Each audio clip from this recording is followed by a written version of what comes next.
Russia, protesters throw snowballs on police in central Bashkortostan. This is after a judge sentenced an activist to 4 years in prison. More details on this later in the news. Good evening, I am Gianna Llanes. I am Nina Richie Lago Flores. This is Mata ng Agila International. Now for the headlines. The Philippines and China agreed to improve their communications in addressing the West Philippine Sea tensions. The Pag-ibig Fund releases new breakdown of the premium contribution of its members. The U.S. State Department assigns Houthis as specially designated global terrorists to counter attacks in the Red Sea. Extreme weather systems in Europe cause transportation problems for tens of thousands of people. And British rock band Coldplay's Music of the Spheres World Tour goes live at the Philippine Arena tomorrow.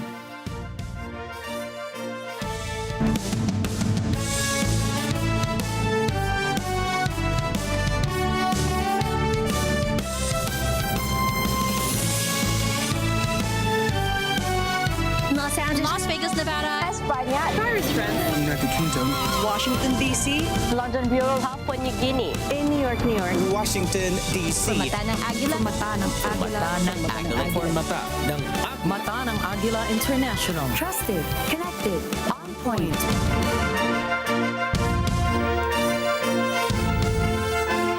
Filipino and Chinese officials recently met to address tensions in the West Philippine Sea. Foreign Affairs Undersecretary Maria Teresa Lazaro and Chinese Assistant Foreign Minister Nong Rong co-chaired the 8th bilateral consultation mechanism on the South China Sea in Shanghai. Both nations affirmed their commitment to handling incidents well. Mutual assurances were exchanged, emphasizing a commitment to handling incidents calmly.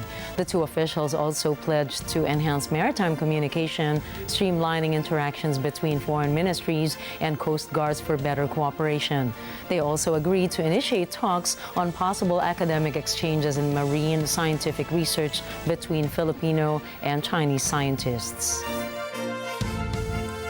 Defense Secretary Gilbert Chodoro Jr. strongly criticized the spokesperson of China's Ministry of Foreign Affairs, Mao Ning, for making statements that he deemed insulting to President Ferdinand Marcos Jr. and the Filipino people. Secretary Chodoro specifically said it is unfortunate that the PRC Ministry of Foreign Affairs spokesperson stooped to such low and gutter-level talk, resorting to insulting our president and the Filipino nation, and further debasing herself, the ministry and party she represents in the process.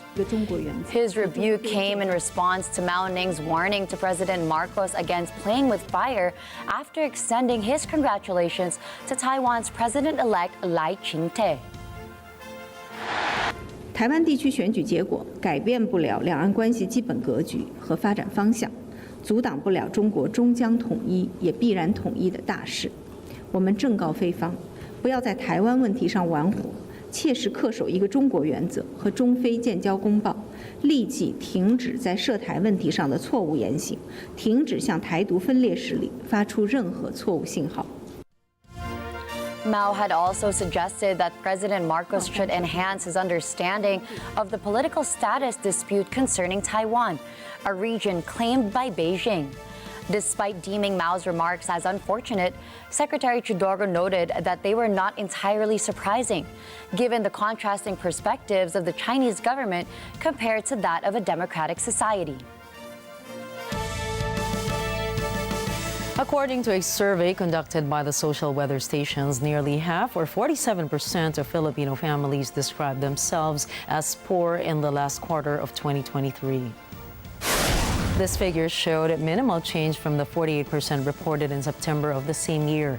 The survey findings indicate that around 13 million families identified as poor, a slight decrease from the 13.2 million reported in the previous survey. Meanwhile, respondents who stated that they were not poor decreased from 25% to 20%, while those identifying as borderline poor increased from 27% to 33%. The Pag-ibig Fund has positive news for its members as more benefits are set to come due to the hike in the organization's premium contributions next month. According to Pag-ibig Fund Manager Domingo Jack Jacinto Jr., starting this coming February 2024, the monthly employee and employer contribution of 100 pesos each will be increased to 200 pesos respectively. This follows the total contribution of 400 pesos. Jacinto assured that all members' contributions will go to the Pag-ibig Fund. He clarified that if the premium rate has doubled, the same goes for the benefits. In addition to Pag-ibig's benefits to its members is the loyalty card, which serves as a discount card for its services.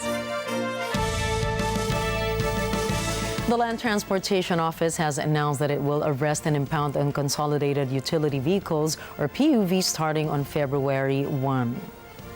The Transport Office said that it has talked with the MMDA about the deployment of its personnel to impound unregistered and colorum vehicles. Meanwhile, LTO Chief Attorney Vigor Mendoza clarified that consolidated PUV operators can still apply to join consolidated groups where they will receive special permits for continuous travel on their routes. The Commission on Elections, or COMELEC, has reported that around 600 cities and municipalities across the nation have now received signed forms advocating amendments to the 1987 Constitution through a People's Initiative. COMELEC Chairman George Garcia has disclosed that the organization is actively engaged in the process of categorizing the received forms based on their respective districts. He highlighted that signatures have been gathered from regions spanning from Cordillera in the north to the Bangsamoro in the south. Upon receipt of the petitions, local COMELEC offices will conduct a thorough verification process, assessing both the sufficiency in form and substance, as well as ensuring that each signature qualifies to be counted as a valid vote. Following the verification, COMELEC will issue a certification to submit to the Clerk of Court, who will then provide a recommendation to COMELEC, finalizing the crucial steps in this constitutional amendment process. Asolan suggested that the government should provide storage facilities for the farmers to avoid losses when they harvest agricultural products excessively. AGA Party List Representative Nicanor Briones noted that one of the contributing factors for the losses of farmers, especially vegetable growers, is the access to warehouses for rice and cold storage facilities for vegetables. Briones made the announcement over the reports that 30% of locally produced agricultural products are wasted. He underscored that farmers are pressed to sell their harvest at low prices instead of letting it rot. Meanwhile, Briones is hopeful to Agriculture Secretary Francisco Tiu Laurel's 3-year plan. Starbucks Philippines has apologized for its mistake in posting a signage limiting the 20% discount for senior citizens. In a statement, the firm said, and I quote, "Starbucks Philippines guarantees government discounts on all food and beverage orders clearly for the exclusive use and enjoyment of senior citizens, persons, people with disabilities, and other eligible individuals. We apologize for the confusion and appreciate the support and understanding of our customers." The company noted that their IT is taking full accountability for it. Starbucks Philippines disclosed that the errors in the signage were aimed at clarifying the coverage of the seniors discount. According to the company, the wrong signage was posted in all Starbucks branches nationwide, but was removed immediately. Meanwhile, the National Commission for Senior Citizens and the National Council for Disability Affairs has ordered a probe on Starbucks Philippines regarding the incident.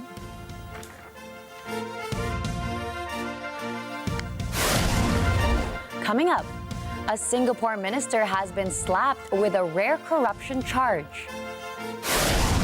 The United States relist Yemen's Houthis as global terrorists. And Davos Day 3 is set to host the unlikely mix of Israeli and AI leaders.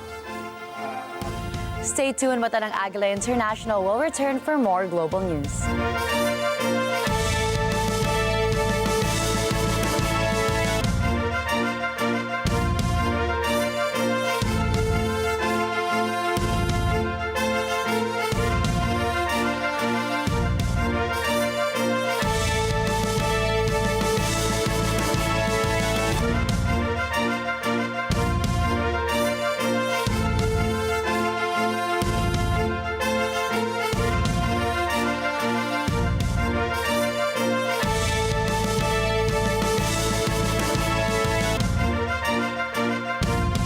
This portion is brought to you by 318 Automart. Sabi, mahalin mo yung lalaking malabo ang mata. Kasi hindi yan titingin sa iba. Ako, dadalhin ko siya sa iyo. EO Executive Optical, expert eye care, state-of-the-art facilities, affordable eyewear. He needs to see na wala nang masihigit pa sa akin. EO, love your eyes. Ngayong linggo sa Cine Throwback.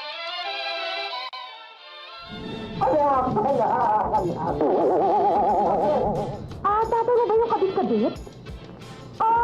Yung kabit-kabit. Yung takli sila. Nag-iisa lang ulo sa mundo yun.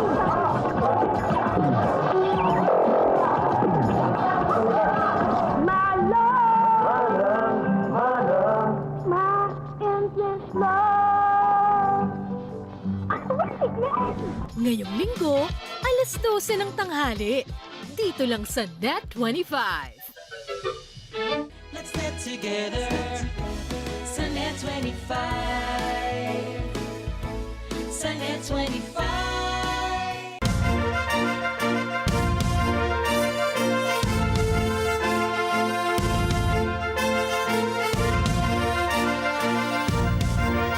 Welcome back to Mata ng Agila International.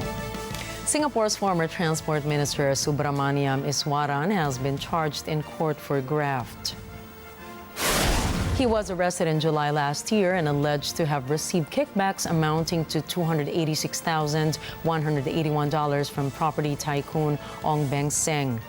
The Corrupt Practices Investigation Bureau said that the money was to partly advance Ong's business interests. Charge sheets show Iswaran also received tickets to football matches, musicals, flights on Ong's private plane, and tickets to the Singapore Formula One Grand Prix.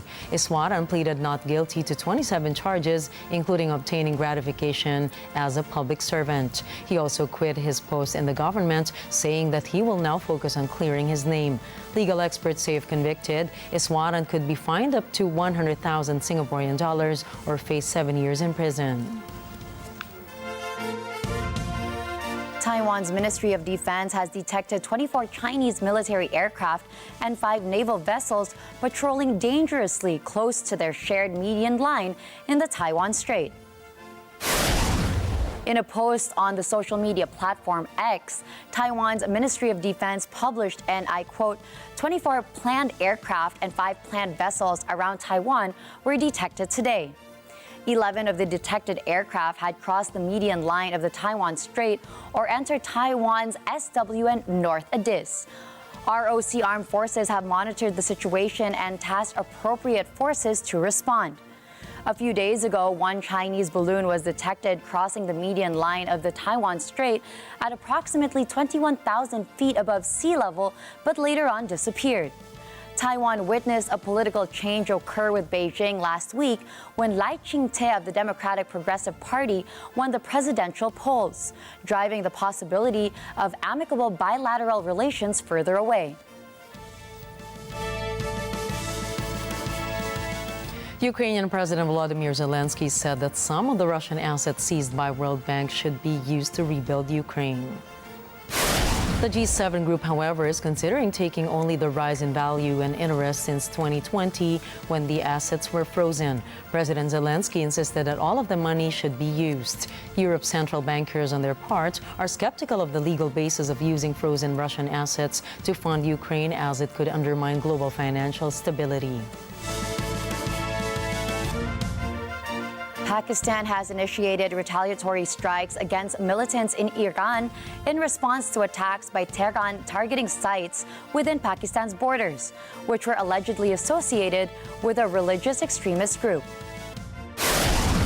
This morning's action was taken in light of credible intelligence of impending large-scale terrorist activities against Pakistan by these terrorists. This action is a manifestation of Pakistan's unflinching resolve to protect and defend its national security against all threats. Pakistan's Foreign Office confirmed the execution of highly coordinated and precision military strikes against terrorist hideouts in the Sistan-o-Balochistan province of Iran. According to Pakistani officials, this operation resulted in the killing of several terrorists. Pakistan attempted to downplay any broader regional implications of the strikes, asserting that they fully respect the sovereignty and territorial integrity of the Republic of Iran. Meanwhile, China has expressed its willingness to facilitate mediation between Pakistan and Iran in the aftermath of a cross-border exchange of fire targeting militant locations in their shared border region. 中方真诚希望双方能够保持冷静克制，避免局势紧张升级。如果双方有需要的话，我们也愿意为缓和事态发挥建设性的作用。 The United States condemns recent Iranian strikes in Pakistan, Iraq, and Syria. Tehran, on the other hand, claims these strikes were carried out against anti-Iranian terrorist groups. Glenn Kadusale has more. State Department spokesman Matthew Miller says the United States has seen Iran violate the sovereign borders of 3 of its neighbors in just the past couple of days. Pakistan recalled its ambassador from Iran on Wednesday. It blocked Tehran's envoy from returning to Islamabad after the airstrike. The strike reportedly killed 2 children in the west of the country. The raid occurred late Tuesday after similar attacks in Iraq and Syria. Pakistani Foreign Minister spokeswoman Mumtaz Zahra Balak calls the attack near the country's shared border unprovoked and a breach of Pakistan's sovereignty. Iranian news agency Mer News says the missile and drone attack targeted the Pakistan headquarters of Jaish al-Adal. Jaish al-Adal is a group formed in 2012 and blacklisted by Iran as a terrorist group.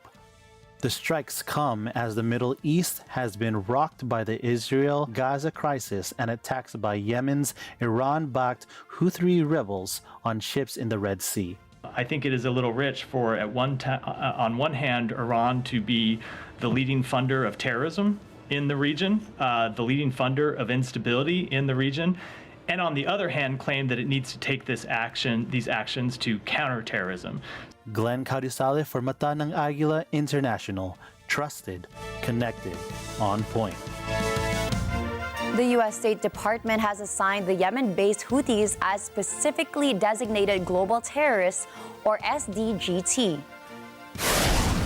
This is after a new Houthi attack on an American-owned ship was reported. The initiative is aimed to further deter attacks against commercial ships traversing the Red Sea. The said designation activates an asset freeze aimed at hindering Houthi financing. SDGT sanctions do not apply to food, medicine, fuel, and other humanitarian assistance for Yemeni people. Judge Louis A. Kaplan warned former United States President Donald Trump that his right to be present at the trial would be revoked if he remained disruptive in the courtroom. Trump was seen by Judge Kaplan making physical and verbal reactions to writer E. Jean Carroll's testimony. Sean Crowley, an attorney for Carroll, said that Trump was allegedly claiming that the jurors could be influenced and Carroll's statements were false. Trump's lawyer, Alina Habba, drew a rebuke from Judge Kaplan, who reminded Habba that when a lawyer speaks in his courtroom, she should stand up. Proceedings will resume tomorrow at 9:30 in the morning. The woman accusing Donald Trump for sexually assaulting her faces the former president in a New York courtroom. She says Trump subsequently ruined her reputation. Joanne Soriano has the details.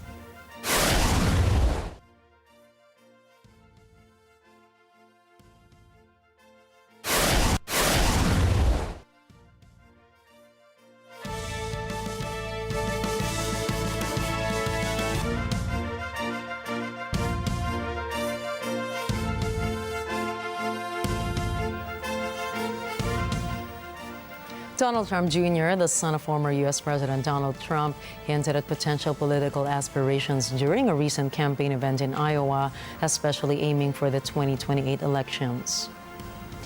When asked about running for office, he avoided a direct denial, expressing concern that a negative response might be interpreted as dishonesty. Trump Jr. attributed his interest in politics to his experiences during summers in Czechoslovakia, where he witnessed firsthand the impact of communism and ideology his mother had escaped. These experiences appear to have shaped his understanding of political dynamics and fueled his passion for political engagement. Despite his interest in politics, he raised questions about his effectiveness within the political system, hinting that he might find greater efficacy in supporting conservative causes as a private citizen, unencumbered by the rules governing public office. Last-minute tweaks to the European Union's Artificial Intelligence Act will allow law enforcement to use facial recognition technology on recorded video footage without a judge's approval. While governments hold many of the levers to deal with the great challenges of our time, business have the innovation, the technology, the talents to deliver the solutions we need, to fight threats like climate change or industrial-scale disinformation.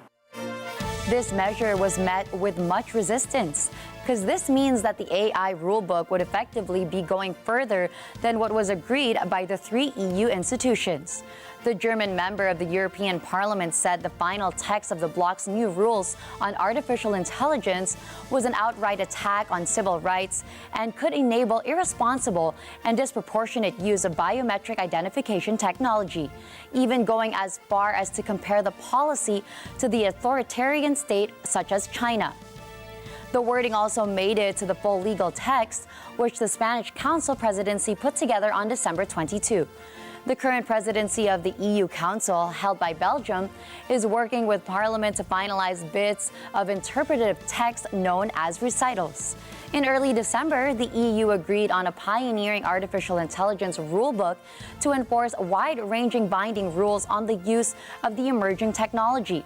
But the final wording of the text introduced a loophole for the use of facial recognition technology, which was not in the original agreement. We should invest where we have a competitive edge. For instance, Europe has got talent. There are nearly 200,000 software engineers in Europe with AI experience. And that is a greater concentration than in the United States and China.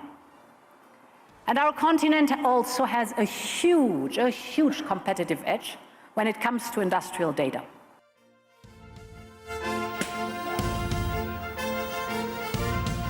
Israeli President Isaac Herzog is expected to address the ongoing issue of Israeli hostages held by Hamas at the third day of the World Economic Forum's annual gathering in Davos. This forum has covered diverse topics during the first and second day, including the recent conflict in Gaza, climate change, and artificial intelligence. The focus of the Israel-Hamas war has been on the rising casualty counts in Gaza due to Israel's military campaign against armed militants. Meanwhile, UN Secretary General Antonio Guterres emphasized the significant role of artificial intelligence in global development, considering it the most crucial potential contribution. OpenAI CEO Sam Altman will participate in a panel discussion exploring how technology can enhance our humanity, following a conversation on whether generative AI is a positive or negative force for creativity. United Nations Chief Antonio Guterres says Chinese President Xi Jinping told him he wants the UN to be at the center of talks on AI governance. Danica Lee has more.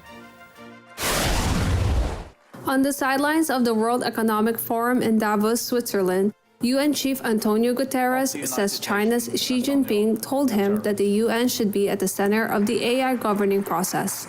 Guterres last year set up a panel of experts to make recommendations on how to govern AI use.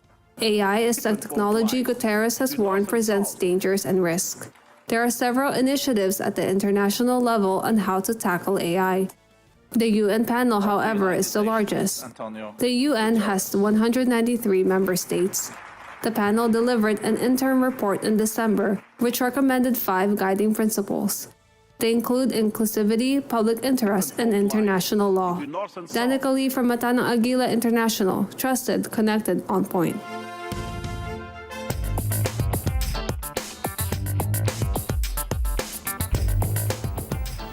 Attacks on shipping in the Red Sea have intensified, and it remains unclear when the tensions will ease.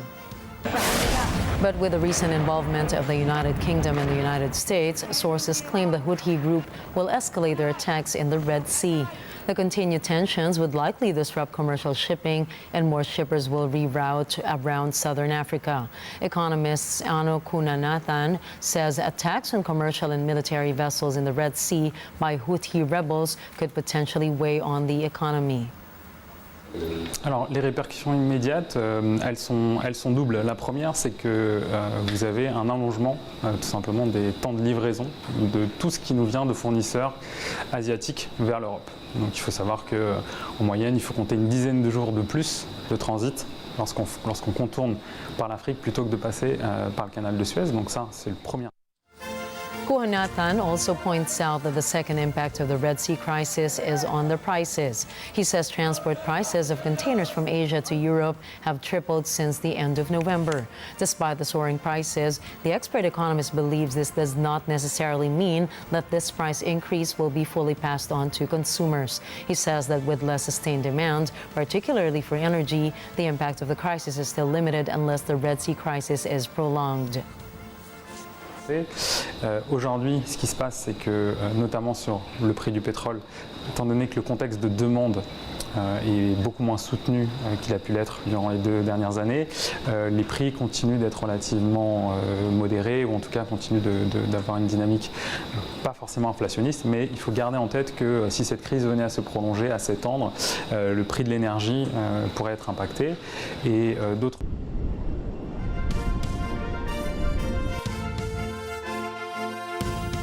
Japan Airlines Corporation, or JALCO, has appointed Mitsuko Totori, a former flight attendant, as its next president. This move marks the first time a woman or a former cabin crew member has risen to the top position at the airline. The 59-year-old Mitsuko Totori, a senior managing executive officer, will assume the post on April 1. After graduating from the former Kwasui Women's Junior College in Nagasaki in 1985, she joined a domestic airline, which later merged with JAL. She has served as the head of the cabin attendants and customer experience divisions at the airline previously. Her appointment comes soon after a collision between a JAL passenger plane and a Japan Coast Guard aircraft on a runway at Tokyo's Haneda Airport. The accident killed 5 Coast Guard members and caused a massive dip in the company's stock. Totori will replace Yuji Akasaka, who has been in the post since 2018. He said he decided to step down because of the company's management's struggle with recovery after the effects of the pandemic. A United States appeals court upholds the sales ban of Apple Watch Series 9 or Ultra 2 over patent dispute. Apple says it will disable its blood oxygen monitoring feature on its watches to comply with a court order. But those who have already purchased the Series 9 and Ultra 2 models in the U.S. will still be able to use the blood oxygen sensor. The sensor will continue to work on those watches purchased outside the United States. Massimo and Cerca Corp have accused Apple of copying their technology that measures oxygen levels in the blood. Revenue from Egypt's Suez Canal, which connects the Mediterranean and Red Seas, fell 40% year-on-year in the first 11 days of 2024. Osama Rabia, head of the Canal Authority, confirmed that the alternative route around the Cape of Good Hope cannot be considered safe at this time due to weather conditions in the region. He added that the situation in Suez increases the time of cargo transportation by at least 2 weeks, as well as the cost of delivery and insurance fees. Some owners of shipping companies have shifted to the Suez Canal as tensions in the Red Sea escalate. Condé Nast is merging Pitchfork, the digital music publication, with men's magazine GQ, a move that will result in layoffs at Pitchfork, including the exit of editor-in-chief Pooja Patel. Anna Wintour, Condé Nast's chief content officer and global editorial director of Vogue, announced the changes in a memo to company staff. Pitchfork, which has cultivated a brand geared around music criticism, doling out spare praise, was founded in 1996 by indie music fan Ryan Schreiber. According to Wintour, and I quote, both Pitchfork and GQ have unique and valuable ways that they approach music journalism, and we are excited for the new possibilities together. Some of our Pitchfork colleagues will be leaving the company today. Wintour in her memo thanked Patel for her leadership of the title over the last 5 years. The company's changes with Pitchfork come after Condé Nast's CEO Roger Lynch said last November that the company planned to lay off upwards of 300 employees, representing 5% of total headcount, and take other steps to cut costs. Up next, extreme weather causes problems in Europe. A prosecutor probing the studio attack in Ecuador was shot dead in Guayaquil. And tobacco use is declining globally. Mata ng Agila International will be back after a short break.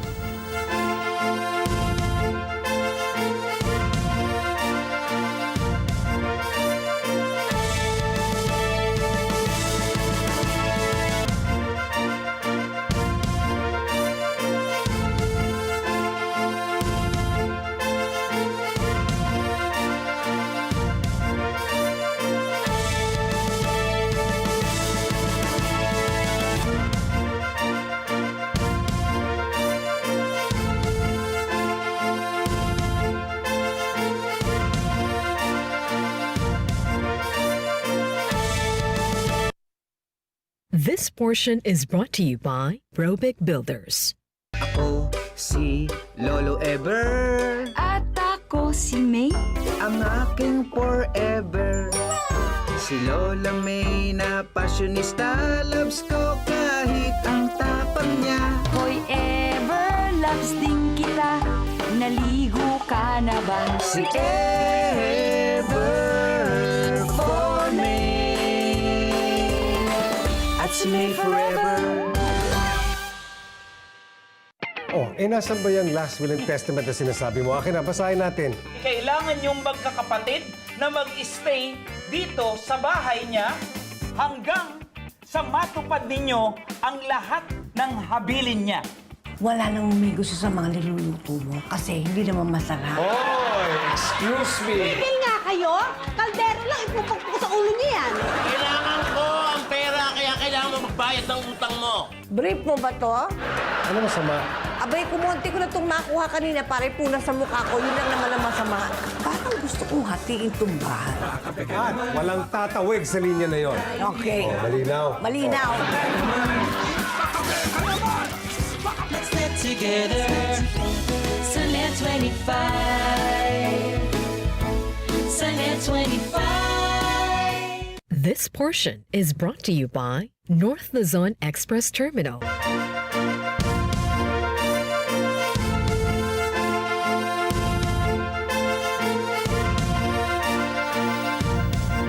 The woman accusing Donald Trump for sexually assaulting her faces the former president in a New York courtroom. She says Trump subsequently ruined her reputation. We bring you back Joan Soriano for the details. Donald Trump accuser 80-year-old E. Jean Carroll is seeking more than $10 million, alleging that Trump defamed her in 2019. This was when she had just come out with her assault allegation. Trump has said she is not his type. Carroll tells the court Trump's statement means she is too ugly to assault. Asked about how the comment damaged her reputation, Carroll says previously she was known simply as a journalist, and now she says she is known as a liar, a fraud, and a whack job. Carroll quotes insults leveled at her by Trump. Carroll's legal team complains about Trump making audible comments about her evidence. They say jurors could be influenced. The judge in the civil case asked that Trump lower his voice when conferring with his legal team. The judge reportedly says that Trump has the right to be present, but that right can be forfeited. He says he understands that Trump is probably eager for him to do that. Trump replies he would love it. Joanne Soriano for Mata ng Agila International. Trusted, connected, on point. Severe winter weather in northern Europe on Wednesday has created transportation problems for tens of thousands of people. Heavy snow grounded flights, snarled traffic, and stalled public transport in several countries. Thomas I. Likeness has that story. Heavy snow in Scandinavia shut down air travel in Oslo, Norway for several hours. By mid-afternoon, the airport reopened. Most buses in the Norwegian capital remained parked because of the heavy snow, and rail service to large parts of the country had to be cancelled. The weather created similar problems in neighboring Sweden. In Germany, hundreds of flights had to be cancelled at the country's airports because of the dramatic weather conditions. By early afternoon, freezing rain prevented departures, although landings were still possible. The freezing rain also made for treacherous conditions for pedestrians.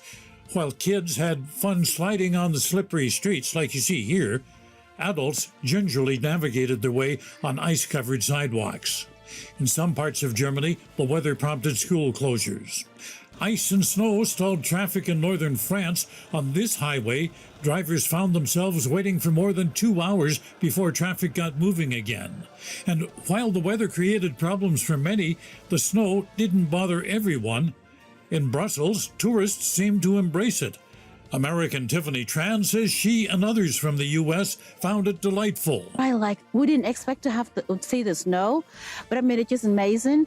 Because they came from Arizona, we're from Georgia. We rarely see snow up there, so this is like amazing. We were like, wow. For others like Gabriel Creros, well, he says he's not bothered at all by the white stuff. Snow for me is something really different, because I come from Brazil.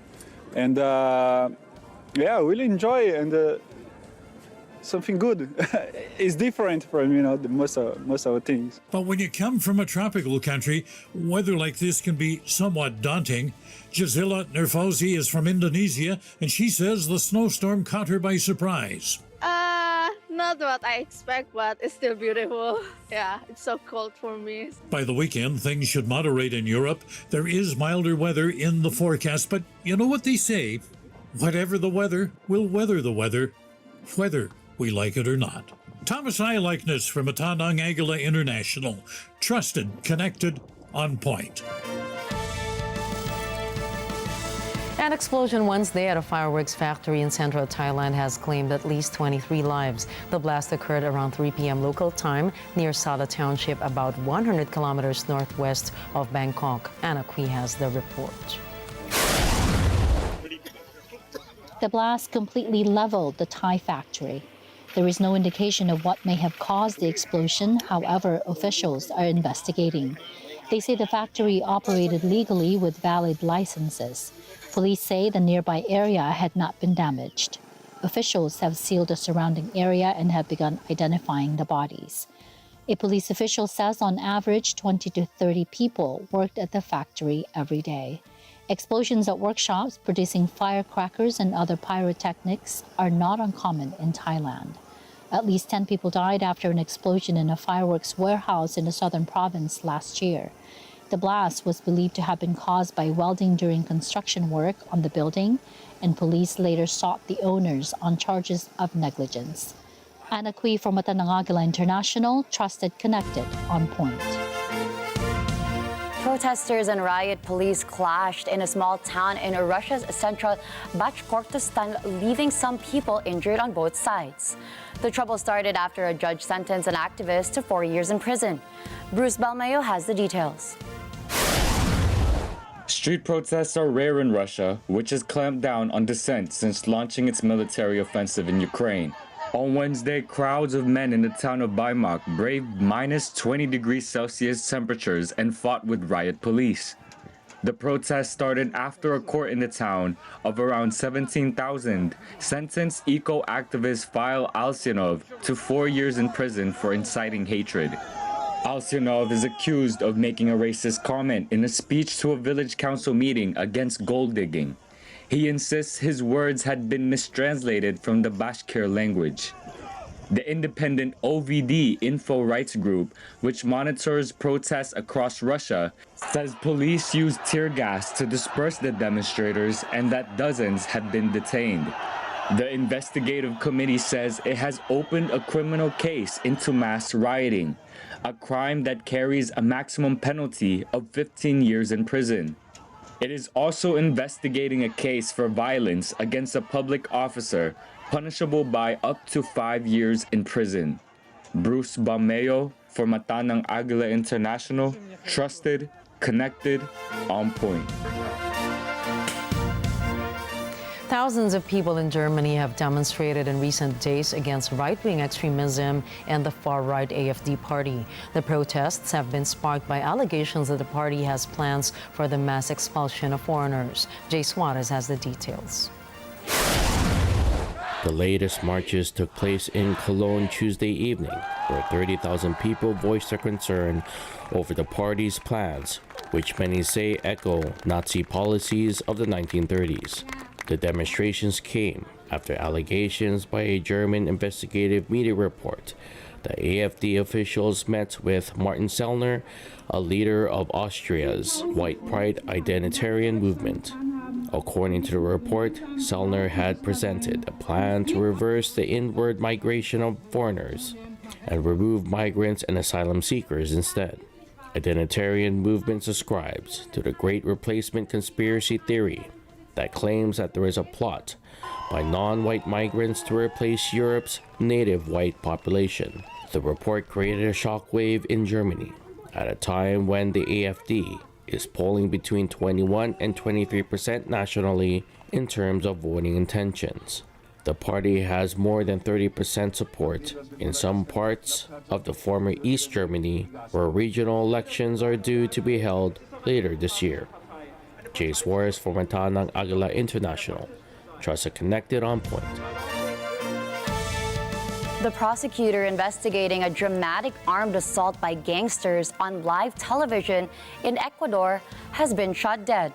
Local media reports that Cesar Suarez died after being shot while driving near his office. Macy Membreri reports. Cesar Suarez had been in charge of finding the gang responsible for the terror-inspiring attack on a state-owned television station last week in the port city of Guayaquil. Hooded assailants armed with guns and explosives took control of a studio that had been broadcasting live. Police entered the studio after about 30 minutes of chaos, arresting 13 assailants, many of them teenagers. The attack, seen live by many, caused widespread panic across Ecuador, with people leaving work early to seek shelter at home. Suarez's murder comes amid a surge in violence in the once peaceful South American country, which has become a hub for the global export of cocaine from neighbors Colombia and Peru. The government last week declared war on powerful drug gangs, who in turn threatened to execute civilians and security forces, and carried out a wave of attacks that have left about 20 people dead. Macy Membreri for Mata ng Agila International, trusted, connected, on point. Australian police have charged a man from Karumba with torture and slavery after an investigation in the Gulf of Carpentaria in far north Queensland. Some of the man's deckhands reportedly feared for their lives to such an extent that they jumped from the vessel and swam through waters inhabited by sharks and crocodiles to reach land. The Karumba man faces a total of 46 charges, including assaulting, threatening, and withholding food and water from the crew members of his fishing vessel. Queensland Police Acting Inspector Jason Chatham stated that there might be additional complainants aside from the initial 6 and urged anyone with information to come forward. 2 Malaysians have pleaded guilty to conspiring in the 2002 Bali bombings, a terrorist attack that claimed the lives of over 200 people. Mohammed Nazir bin Lep and Mohammed Farik bin Amin made the plea during a hearing at the U.S. Naval Base in Guantanamo Bay. The 2 men admitted guilt to 5 out of the 9 charges against them, marking their first plea since being brought to Guantanamo 17 years ago. As part of the plea deal, charges related to the 2003 attack on the Marriott Hotel in Jakarta were dropped, resulting in an agreement for the individuals to testify against the alleged Indonesian mastermind Ensep Nurjaman, also known as Hambali. Hambali, considered one of the world's most lethal terrorists by former U.S. President George W. Bush, is still awaiting trial. 900 recently completed apartments in Sydney, Australia are facing the risk of collapse due to serious damage to concrete in the basements caused by defective workmanship. The developer Greenland has received urgent rectification orders from the Building Commission NSW after the discovery of concrete slabs falling at joint locations in basements and ground floors across the 4 apartment buildings.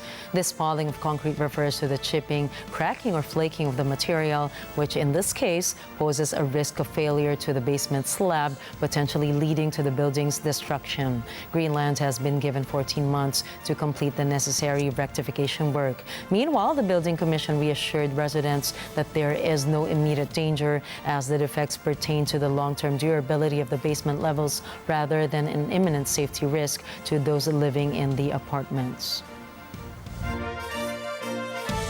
The World Health Organization says that in 2022, tobacco rates declined globally. The health agency says 150 countries are successfully reducing tobacco use. Rosel Feria has that story. A significant decrease in tobacco consumption has been reported by the World Health Organization. According to WHO's report on trends in prevalence of tobacco use 2000 to 2030, in 2022, 1 in 5 adults worldwide consumed tobacco. This compared to 1 in 3 in the year 2000. The report also notes that 150 countries are reducing tobacco consumption successfully. It mentions Brazil making a relative reduction of 35% since 2010 and the Netherlands close to reaching its 30% reduction target. The health agency urges countries to keep putting in place and implementing tobacco control policies. It also asks countries to resist tobacco industry interference and accelerate tobacco control efforts. WHO says surveys across countries reveal that children aged 13 to 15 are using tobacco and nicotine products. In an effort to shield the youth from the effects of tobacco use, this year's World No Tobacco Day will be dedicated to protecting children from tobacco industry interference. In Washington, D.C., Rosel Feria for Mata ng Agila International, trusted, connected, on point.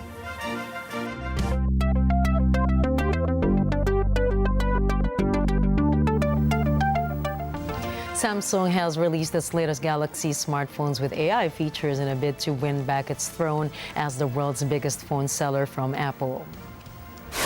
The North Korean giant unveiled the Galaxy S24 Ultra, equipped with real-time voice translations of foreign language phone calls and text using its Call Assist function. This is powered by Samsung's own AI technology, a Pro Visual Engine. Samsung's S24 is also installed with Samsung's quad telecamera system, including a 5x camera lens and a 50-megapixel sensor used to take high-quality videos. The Galaxy S24 series will begin shipping on January 31st. OpenAI has announced that it is working with the Pentagon on several artificial projects. This is after the firm imposed restrictions on the use of its technologies for military and warfare. OpenAI said that it was developing open-source cybersecurity software. Aside from partnership with the Pentagon for military applications, OpenAI is also expanding its operation in the field of election security. The tech giant is preparing a new AI tool that can be used to prevent political disinformation. This includes deepfakes and other artificially generated media that could be used in the 2024 polls. Alongside Samsung's launch event today, Google announced a new way to search on Android phones dubbed Circle to Search. The feature will allow users to search from anywhere on their phone by using gestures like circling, highlighting, scribbling, or tapping. The addition, Google explains, is designed to make it more natural to engage with Google search at any time a question arises, like when watching a video, viewing a photo inside a social app, or having a conversation with a friend over messaging. Circle to search is something of a misleading title for the new Android capability. However, as it's more about interacting with the text or image on the screen to kick off the search. The circling gesture is just one option you can use to initiate a search, such as when you want to identify something in a video or photo. The feature can be engaged through other gestures as well. If you're chatting in a messaging app with a friend about a restaurant, you could simply tap on the name of the restaurant to see more details about it, or you could swipe across a series of words to turn that string into a search. The search results users will see will differ based on their query and the Google Labs or Google Lens products. Coming right up, China's economy is still in a major slump. The NBA mourns the death of a vital part of the Warriors dynasty. And fans can't wait as Coldplay is set to go live at the Philippine Arena. Catch more news in sports and entertainment when we return.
Young Chinese are increasingly hesitant to start families. They cite economic concerns exacerbated by rigid social norms around child rearing, even as their government grows desperate to boost the birth rate and stave off a demographic crisis. Shenka Dusale reports. Official figures released Wednesday show China's population decline accelerated last year, shrinking by more than 2 million people. Long alarmed by falling fertility, the government has relaxed its decades-long one-child policy in recent years to allow 3 children per family. It also rolled out subsidies and called on women to become homemakers. 26-year-old Xiao Peng works at a Shanghai event space that hosts classes and parties for children. But he says he prefers his pets to having children of his own. Childbirth in China usually comes after a wallet-draining process of buying a home, finding a spouse, and paying for a lavish wedding. Government policy penalizes births out of wedlock, despite recent moves in some regions to support unwed mothers. Parents then race to ensure their children excel at school and university to succeed in a cutthroat jobs market. Tao, a mother of one in her 30s, says many of her friends have chosen not to have kids. She cites economic concerns as a reason people hesitated to have children. 28-year-old Shang, who is expecting her first child, believes most young people are weighing the cost of childcare before having babies. Shen Kadusali from Agila International, trusted, connected, on point. Turkish-American streamer and political commentator Hasan Piker has recently gained media attention after appearing on a video call during his Twitch stream with the TikTok sensation Houthi pirates. This is a stupid question, okay? You can preface it with that. Does he know what One Piece is? أكيد يعني منذ الطفولة وأنا أشاهد ون بيس لوفي. Luffy? Yeah, he said he's been watching it since he was a kid. No way! Yeah. That's sick. Yes, that's fire. That's so fire. Oh my God. We think the Houthis, Ansar Allah, is doing what Luffy would do. You should tell him that. In the video, Hassan can be seen communicating with TikTok through Twitter messages and attempting to arrange an interview with the translator's help. During the interview, Hassanabi asked the pirate dubbed Timothée Chalamet several questions about the ongoing war, the situation in Yemen, and the pirate's motives for being on the vessel prominently featured in his TikToks. In addition to these questions, Hassan inquired if pirates had ever seen One Piece, an anime referencing pirates. The question caused a stir in social media as Hassan went viral as one netizen called out the streamer's question about the anime amid the important discussion of war.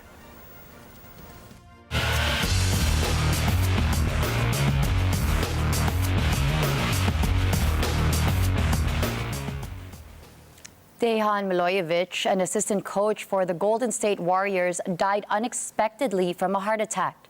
He was 46. The team said Wednesday morning Milojevic had been hospitalized the night before during a team dinner in Salt Lake City. About an hour after the team's announcement, the NBA postponed the Warriors game against the Utah Jazz. And at about 3:30 p.m., the team announced Milojevic's death. Milojevic, who was a native of Belgrade, Serbia, was in his third season as the assistant coach with the Warriors.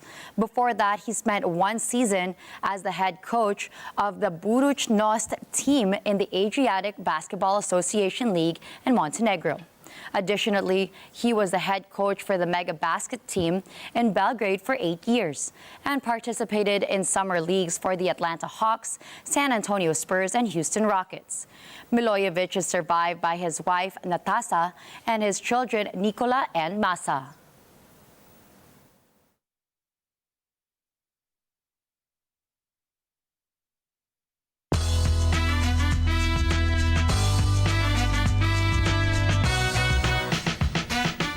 South Korean actor Sang Hyun Lee revealed that he is working on a project with Filipino actress Julia Barreto.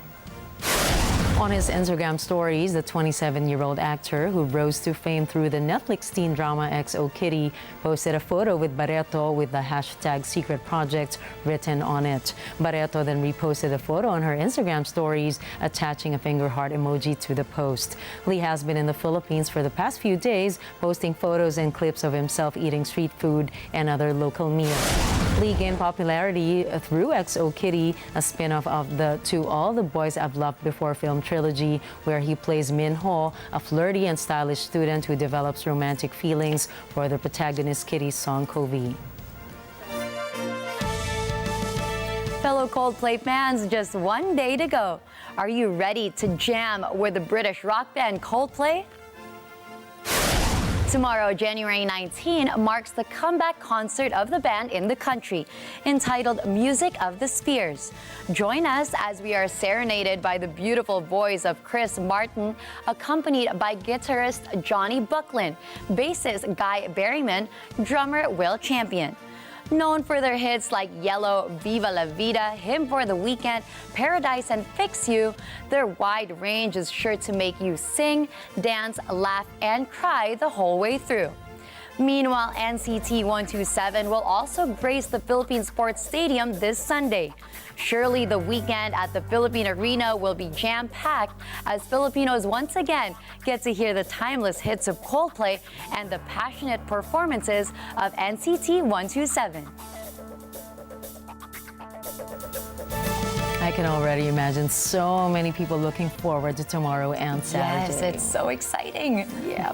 And to send you off today, here's a quote from American educator, author, and businessman Stephen Covey. Be patient with yourself. Self-growth is tender. It's holy ground. There's no greater investment. As someone who is guilty of always being in a rush, it is very hard to be patient with yourself. But truly, if you do not have that patience, then there's going to be no progress. You really have to accept that things take time. Exactly. And we really have to take it one step at a time and enjoy the process. Let us grow. Yes, and the process is the beautiful part of it. Exactly. And that's a wrap for tonight's news. Catch the latest updates on our social media channels. I am Gianna Llanes. I am Nina Richie Elago Flores. This is Mata ng Agila International. Trusted, connected, on point.